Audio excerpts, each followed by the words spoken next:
Mirë, kjo ishte pikërisht kronika e përmbledhur Lisandrët, mbetemi tek ajo çfarë është zhvillimi kryesor. Çfarë peshe mund të ketë raketat Tomahawk në këtë luftë? Peshë të jashtëzakonshme, por nuk janë përfundimi, pra ato japin efekt jashtë vijës parë frontit.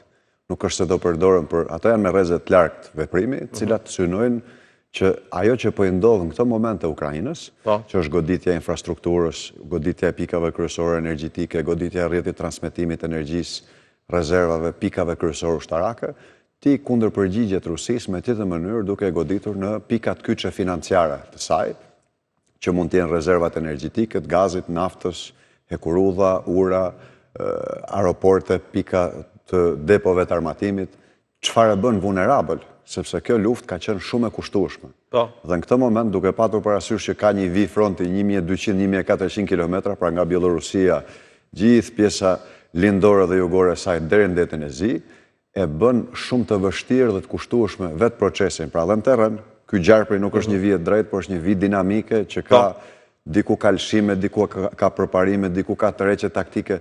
Është një luftë e kushtueshme, është një luftë që i ka kushtuar të dy kombeve shumë. Rusia ka më shumë rezerva të mëdha duke qenë një vend i madh dhe është përpjekur që këto rezerva ta mbajnë gjallë ekonominë dhe politikisht qeverinë ruse në këmbë.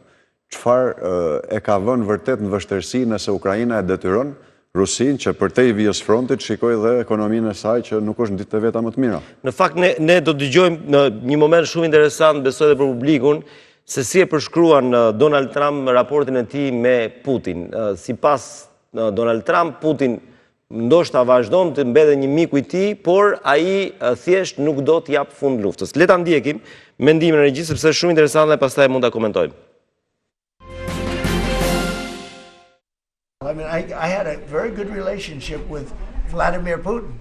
Vladimiri dhe unë kishim një marrëdhënie shumë të mirë, ndoshta e kemi sërish këtë marrëdhënie. Nuk e di pse ai vazhdon me këtë luftë. Kjo luftë ka qenë shumë e keqe për të, po shkon në vitin e 4 të një lufte që ai duhet ta kishte fituar në një javë. Ai po konsumon tani vitin e 4 të luftës. Ai ka humbur afërsisht 1.5 milion ushtar. Është një luftë e tmerrshme, gjëja më e madhe që ka ndodhur pas luftës së dytë botërore. Unë kam pas marrëdhënie shumë të mirë me Vladimir Putin, por ai thjesht nuk do ta mbyll atë luftë. 1.5 million soldiers probably close. Gjua duket se është gjuhë diplomatike, pra nuk është gjua e fjalës ultimative. Gjithsesi, çfarë do të thotë ajo, për shembull, më bëri përshtypje fjala e parë e presidentit Trump që Putin duhet ta kishte mbyllur luftën brenda një javë, ndoshta duke krahasuar forcat ushtarake të Rusisë dhe Ukrainës. Po gjithsesi, si e lexoni këtë gjuhë të presidentit Trump? Pra, është një gjuhë e karrotës apo e bastonit? Jo, është një gjuhë e fortë diplomatike, pavarësisht konsideratës personale për leadershipin e tij etj. Është një lider i cili ka vite në pushtet. Presidenti Trump po ndjek agjendën e tij, e cila është sjellja e paqes dhe stabilitetit në botë, e realizoi në Gaza, ndroi gjithë qendra e pushtetit në lindjen e mesme me goditjen e Iranit etj. Dhe tani gjithë fokusi është te Rusia. Pra Rusia loste në terren hibrid, në kuptimin e krijimit të disa vatrave në botë, mbajtjes gjallë tyre në mënyrë që vëmendja mbi Ukrainën dhe mbi luftën që ajo po bën të ishte sa më ulët. Tani mbi Putin janë gjithë projektorët.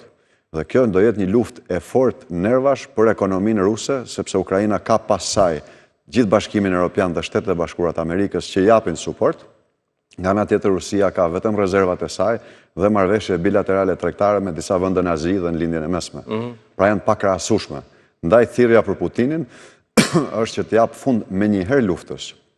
Palët kanë diskutuar disa herë, por nuk është gjetur zgjidhja, sepse Zelenski beson në rimarrjen e territorëve të pushtuara, ndërkohë Rusia kërkon mbajtjen e tyre me çdo kusht, por ka patur kosto të jashtëzakonshme. Edhe rajoni ka patur kosto, që nga fillimi i luftës çmimi i energjisë elektrike në zonën euro është rritur me 8%. Megjithatë, a ka një plan amerikan, siç kishte një plan për gazën edhe për Ukrainën? Pa diskutim, unë mendoj që përderisa Amerika ka intensifikuar deklarata, qëndrimet, thirrjet për tavolinë, do të thotë që ka një plan afatshkurtër të zgjidhjes menjëhershme të kësaj krize dhe dhënies fund të luftës. Unë besoj që SBA-t po e luajnë mirë në aspektin gjeopolitik, duke rritur presionin e vet politik si shtet, por edhe përmes ndihmës që japin Ukrainës, duke i thënë Rusisë shiko me vëmendje se mund të shkojë koste e paparashikueshme, sidomos me marrjen e raketave Tomahawk që janë rrezik potencial për çdo aset të ekonomisë ruse. Në këtë kontekst gjykoj që është ngarë me kohën Putini për t'i vënë frek kësaj lufte dhe për të vendosur një standard të ri të marrëdhënieve me Europën, duke e lënë në paqe dhe të qetë Ukrainën. Vetë sekretari